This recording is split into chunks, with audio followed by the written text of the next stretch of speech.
Hello, friends. This is Dave Hurwitz, executive editor at ClassicsToday.com, here with random reviews from the Overflow room. And we are wrapping up Ravel. Not with this video, but with the next one. Still, we're very close to the end.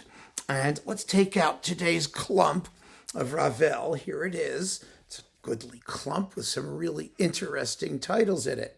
First, we have the Ravel Complete Works for Orchestra, Volumes 1 and 2 in the Vox Box editions. Remember the Vox Boxes? Now this stuff's all coming out on Naxos at full price on individual discs, either physical product or streaming. But I am hanging on to these because they were cheap and they are wonderful. First, the orchestral music main stuff is all with the Minnesota Orchestra under Stanislav Skrovichevsky. And they are some fantastic Ravel performances. They really, really are. But the first one, let's look at volume 1. We have the Piano Concerto in G major. Now that's with, let's see, Abby Simon. Yes, that fabulous Ravel pianist with the Orchestra of Radio Luxembourg under Louis de Froment. Now, the accompaniments are nothing special, and the sonics are not fantastic. They're much better with the Minnesota Orchestra Skrovichevsky things. But Simon is really very, very good. And so you've got we've got the Piano Concerto in G. Then you've got the Rhapsody Espagnole, Alvarado del Gracioso, Bolero, really good Bolero, 17 minutes and 20 seconds. The only problem is there's like no percussion at the end. You just don't hear it. Come on, Scrova. You should have gotten it in there. Anyway, the Valse Noble et Sentimentale, the Minuet Antique, the Pavane, and you also get the string quartet with the new Hungarian string quartet. Why not toss it in? It's not orchestral, but who cares? Then in volume 2, what we have is the left-hand piano concerto with the same folks as the other one, the complete Mother Goose Ballet, which is beautifully done, La Valse, which is also wonderful, Daphnis and Chloe Suites 1 and 2. You don't get the complete ballet. You get the suites, the fanfare for L'Eventail de Jean, the little tiny fanfare that Ravel wrote, Le Tombeau de Couperin, and Une barque sur l'Océan, and there you are. Lots of Ravel on Vox with Skrovichevsky in Minnesota. Those are kind of famous. Skrovichevsky, you may recall, did a couple of Vox boxes. He did a Stravinsky box. He also did a Bartók box and some other things. And it was all really, really top-notch stuff. So then we have, oh, look, is this thing the same? Oh, it's the old Haitink twofer again. The Haitink Phillips duo, which we've talked about in 2 or 3 of these videos because I have dozens of them floating around. The highlights, as we pointed out before, the Bolero, the Rhapsody Espagnole, La Valse, Le Tombeau de Couperin, all absolutely first class. The rest of it, very good, maybe not quite at that level. Bolero with Claudio Abbado. Now, we've talked about this. We've talked about his complete Ravel cycle. As you can see, we're kind of in the recycle bin here.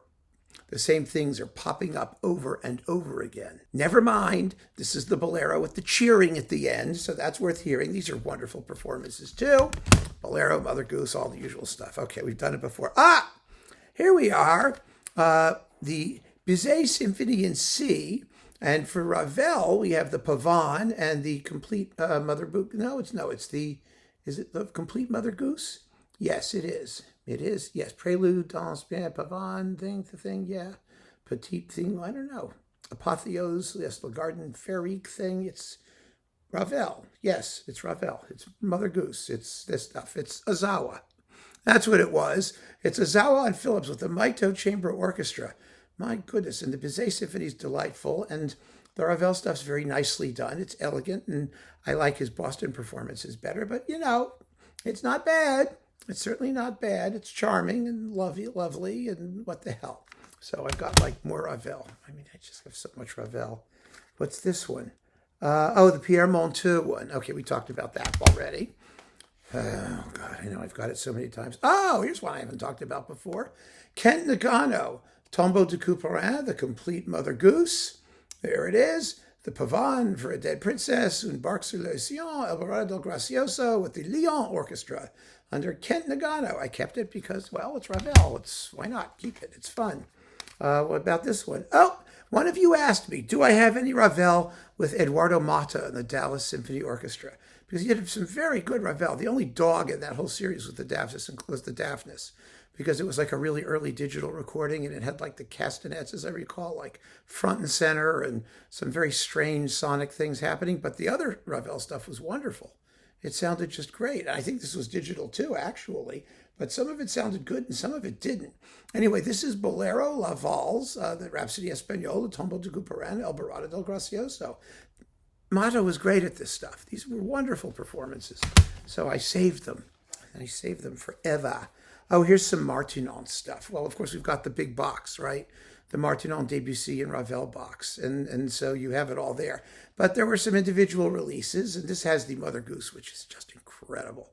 It's the one where you could really hear the harps swishing around at the end. Oops. There goes some Ravel. Tombeau de Couperin, Pavane, Albarada, Un Barque sur l'Océan, and, with the Orchestre de Paris and Martinon, it's classic Ravel. Let me pick this up. Oh, yes, look. Look at this. It's L'Enfant et les Sortilèges with Dutoit, coupled with Scheherazade with Catherine Dubosc, and the Scheherazade Overture. This was very nice. This was kind of an appendix to his complete Ravel orchestral music, which had, as you know, that absolutely fabulous, fabulous Daphnis and Chloe and the mediocre everything else. This is quite good. The cast here is very good. Colette Alia-Lugaz and Catherine Dubosc and, all these other people sing very nicely. It's a lovely L'Enfant et les Sortilèges. It really is. So that was nice, and it's gone.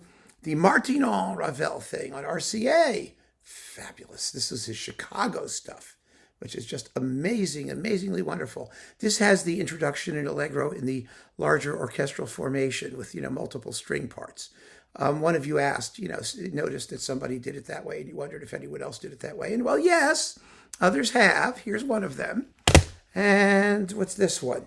Lauren Mazel with the Orchestre Nationale de France. Oh, yeah. Ravel Piano Concertos with Jean-Philippe Collard.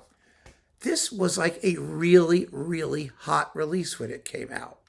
I mean, it got great reviews, and people were really talking about it, and Collard had his 15 minutes of fame, and it was a big deal in the French repertoire. And then he just went, poof, disappeared. Just poof, gone. Don't ask me where he went. But they're really good performances. They really are. And you also get the Pavane and Judeau and La Valse. Let's see, Judeau is actually, La Valse is with, it's the two piano version with Michel Beroff on piano number 2. That's what it looks like here, according to the back of this thing. And there you go. So yeah, I mean, it's nice to see these again. Gosh, I haven't heard these in so long. And I remember even when I was doing like the Ravel concerto roundups, I don't remember mentioning this. Maybe I did for both of them, but my goodness. Yeah, this was like major back when it came out in 1979, 80. Holy cow. And I remember vividly because I had just started college, because I was high school graduating class of 79, and this came out, and I was at Record Masters in Baltimore when the LP showed up, and everybody was very excited about it, and like, wow. It got a good review in Gramophone. Jean-Pierre Collard's accounts of the two Ravel concertos won the 1980 Gramophone Award and have held a special place in the catalog ever since. Well, according to Gramophone, no, they haven't. That's the point. They've never held a special place in the catalog just because they won a stupid Gramophone Award. Ugh, they're so arrogant. But they're really good performances of the Ravel Concerti. So there you have it, my friends. That's that clump. One more to go. Keep on listening. And thanks for joining me.